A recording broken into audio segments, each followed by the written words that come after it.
তাহলে কি এবার মুসলিমদের ঈদ উদযাপনে বিঘ্ন ঘটবে উত্তমনগরে? जिस तरह उत्तम नगर के अंदर जन सैलाब बढ़ रहा है, मुझे नहीं लगता है कि प्रशासन से भी रुक पाएगा।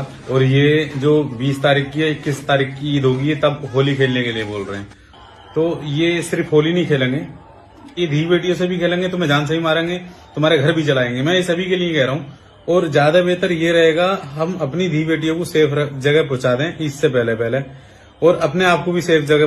সবাই একত্র হয়ে ঈদের দিনের জন্য অপেক্ষা করছে।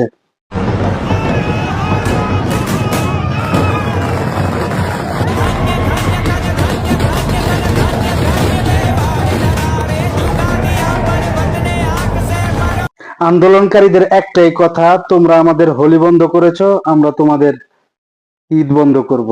तुम्हारी ईद पर बताएंगे होली कैसे मनाई जाएगी। तो मोहब्बत तरुण से करते हो ना, तो आओ फिर मैदान में, हम भी मोहब्बत निभाने के लिए तैयार है।